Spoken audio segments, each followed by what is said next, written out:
disciples in a particular way. And this is Jesus, second, this is Jesus' wish to alert the disciples, mahimangno, who are now largely groping in the dark. But when we say groping in the dark, do you find it a negative image? Kaya bang isa may groping in the dark sa Cebuano? Kung sa Tagalog pa, nangapa, namukmuk sa tangit. Di mo na, namukmuk nangapa. Kamang? Ano ba? Groping in the dark? Yeah. Na ay, parang dili kayo. Isa may tawag, ano? Kalap. Walang kalap sa kangit. Nakarap. Nangapa. Because actually, in reality, in the realities of life, we are always... Nangaraw. Oo, nangaraw. Walang nabala sa lang puno.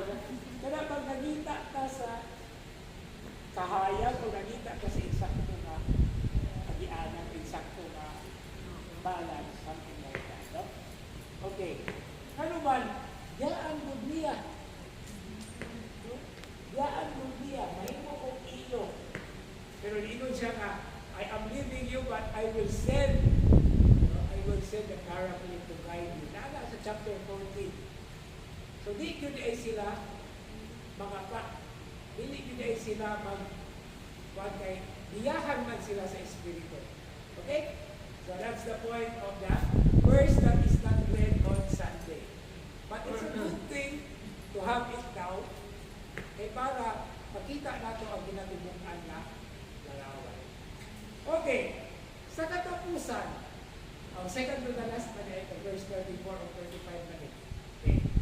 I give you a new commandment. Love one another. As I have loved you, so you also should love one another. Verse 35. This is how all will know that you are my disciples if you have love for one another. Okay. What do we have to take into perspective here?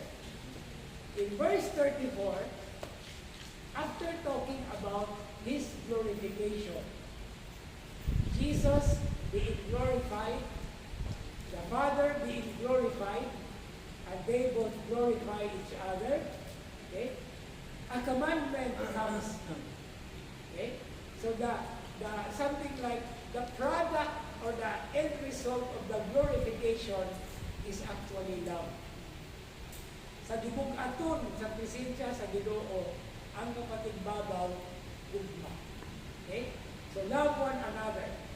After the glorification of Jesus and the disciples consequent remaining behind on earth, okay? The new commandment follows as the basic rule. Unsa may Cebuano sa basic rule? Unsa may basic rule? Magkakang balaod. Naguna o matakang naguna. Kasing-kasing. Mayo kayo kasi mayo sa. Okay. The basic rule for their emerging community. And where is the concrete example of the emerging community? In the washing of the feet, which is at the beginning of chapter 13. I, the Lord, am your master, am now washing your feet, so you also have to wash each other's feet. That is the expression of love. Concrete manifestation. Service. Okay. So, point number 1. Only in the fulfillment of this rule is fellowship with their glorified Lord maintained, and the ground and meaning of their existence indicated to the church that remains behind. So, ang ibiling sa Diyos, mao mismo ang diha sa paghigugma. Okay. I think that's understandable. The fellowship. But this fellowship kasama? Exclusive? It's inclusive. Apil taga. Okay. Second point, this love commandment is actually not new. For it has already been given in the Old Testament. For example, Leviticus chapter 19:18. Love your neighbor as yourself. But this is a way of looking at the newness, maybe from the form or from the perspective of degree, intensity, and scope. When you say degree, kinahanglan siya ng bukan. Intensity and degree. And the beautiful word there is scope. Because the scope defines not exclusivity but inclusivity. That is now the point. And what is the practical expression we get in the other Gospels? It's about love your enemies. But what is love your enemy about? It's not a love that is used for friendship. It is actually respect of the dignity of the person you consider an enemy. Dili kang makita dito sa gawas, kung dili ang makita sa sulod. Kaya naman, all of us are created in the image and likeness of God.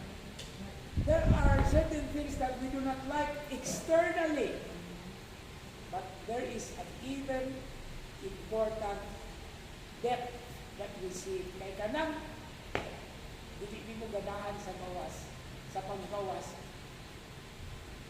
larawan sa Diyos. And then I also even include in the discussion or explanation here na kanang sa psychology nga gitawag og transference. Have you heard about transference? Yeah. Kanang makita nato kadaghanan, kalabitan sa uban nga di nato ganahan. Actually kita nanday sa katao na makita nga at ganahan na niya nga without knowing it. Ito din ba? Okay. Salamin pang po ang atong kaigsuutan sa atong kaugalingon. That's why love your enemies actually is go deeper. Go deeper than what the eyes can physically see. And what is that? The image and likeness of God.